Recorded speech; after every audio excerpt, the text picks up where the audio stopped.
The officers in charge name the lake various things. I know Army soldiers, it's Sore-Ass Lake.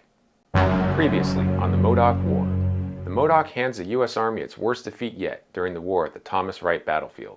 But with Colonel Jefferson Davis arriving on the scene and taking control, can the Modoc maintain their momentum and defeat the Army for good? Colonel Davis arrives at Gillem Camp almost a week after the battle at the Sand Butte. As he puts it, there is a very perceptible feeling of despondency pervading the entire command. Colonel Davis wants to find out why the April 26th patrol went so bad, but he can't because all the officers are dead. He concludes, "The lesson taught by this affair is that a great many of the enlisted men here are utterly unfit for Indian fighting of this kind, being only cowardly beef-eaters." Dang. Colonel Davis cans Colonel Gillem and sets to instilling a fighting spirit in his soldiers. Meanwhile, the Modoc take to raiding a supply convoy in the area to try to provide supplies for the tribe. They're moving in a southeast direction, which the Warm Spring Scouts pick up.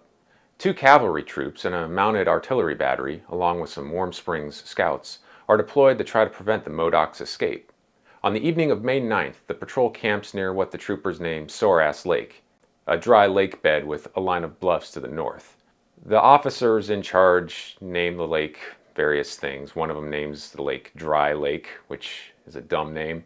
I know Army soldiers, it's Sore-Ass Lake. As the sun rises the next morning, the Modoc warriors attack the sleeping camp. It looks to be a repeat of the Sand Butte battle. However, instead of panic and flight, the soldiers fall back on their training. They seek cover, return fire, and eventually charge the Modoc position. Now there's only a few casualties on each side, but this battle shows that the Modoc are not invincible and that they can be defeated. It's a huge morale boost for the soldiers. On the flip side, the fight at Sore-Ass Lake brings matters to a head for the Modocs. Aside from not being able to replenish their ammunition supplies from dead soldiers, Ellen's man, the lone warrior killed at Sore-Ass Lake, was popular, and Black Jim blames Captain Jack for his death. The band splits, with the Hot Creek Band traveling west toward their homeland. Captain Jack and around a dozen warriors with their families drift eastward, away from the soldiers.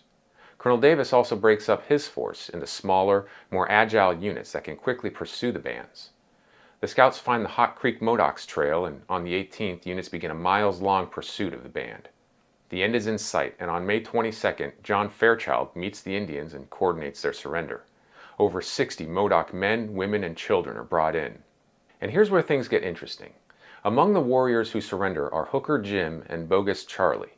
Now, Hooker Jim had been responsible for many of the settler killings after the Lost River battle. He, along with Bogus Charlie, had also attacked the Peace Commission. But Colonel Davis knows the best way to catch a Modoc is with another Modoc. He enlists the men, along with 2 others, to find Captain Jack and the other warriors at $100 a month. Captain Jack tries to outrun the cavalry chasing him, but his ponies are exhausted and his people can't keep up the pace. On May 29th, the soldiers reach the Modocs. Boston Charlie, Shanchan John, and Scarface Charlie surrender, along with most of the band, but Captain Jack and a few others continue running. The inertia just keeps them going. Finally, on June 1st, Captain Jack is finally cornered and surrenders. All he can tell the soldiers is that his legs had given out. Although a few more warriors will come in during the next few days, the Modoc War is over. Now the US government has to decide what to do next. Many of the Modoc men figure they're going to be executed immediately, and if Colonel Davis had his way, that might have happened. But Washington has a different idea. General Sherman tells Davis to hold off on punishing anyone while they figure out what to do. Colonel Davis immediately orders Captain Jack and Shanchan John to be shackled. He sends for 2 of the widows from the Lost River killings to see if they can identify the men responsible. But instead of just identifying the responsible men, the women draw weapons and try to kill Steamboat Frank and Hooker Jim. So much for that idea. Other Indians are even less fortunate. While a group of Hot Creek Modoc are being brought in with the others, 2 mounted men begin firing into the wagons holding the Modoc. 4 men are killed and a woman wounded. Nobody's ever held accountable for these murders, although the prime suspects are Oregon volunteer militia in the area. The Modoc are brought to Fort Klamath, where it's decided that since this whole thing felt like a war, a military commission will decide the fate of the Modoc instead of civilian courts. This is a hotly controversial decision. Settlers in southern Oregon want their courts to handle the matter, since the Lost River killings felt like a series of murders to them. Others want leniency for the tribe. They say the Modoc were victims of a corrupt government and had no choice but to resist. Colonel Davis himself feels like the 4 men who helped find Captain Jack should be exempted from punishment. In the end, it's decided that only the Modoc who attacked the Peace Commission and had not helped the government afterward will be charged. This means that Hooker Jim gets off scot-free. On the morning of July 1st, Captain Jack, Shaunch John, Boston Charlie, Black Jim, Barncho, and Slolix are put on trial before a panel of military officers at Fort Klamath. If the trial were held today, any verdict it reached would immediately be thrown out.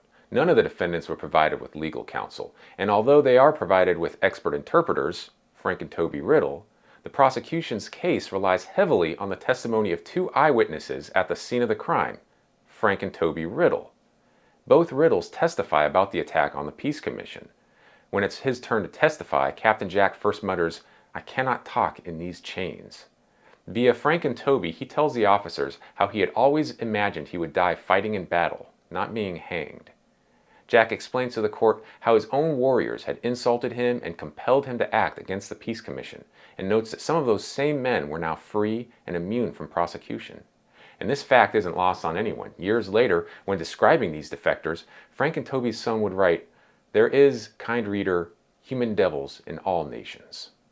Jack reminds the officers that he hadn't done anything worse than what Ben Wright had done to the Modoc years earlier, and ends with a plea for the government to take care of his tribe's children and younger members, since he won't be around to. The verdict is a foregone conclusion. All men are convicted of murder and assault with intent to kill. Their executions are set for October 3rd. A few weeks after the trial, President Grant decides to commute the sentences of the 2 teenagers to life imprisonment, but they're not told about it. They still dig 6 graves and hang 6 nooses at Fort Klamath. On the morning of October 3rd, the men are led to the gallows. Thousands, nearly the entire Klamath and Modoc tribes, come to observe.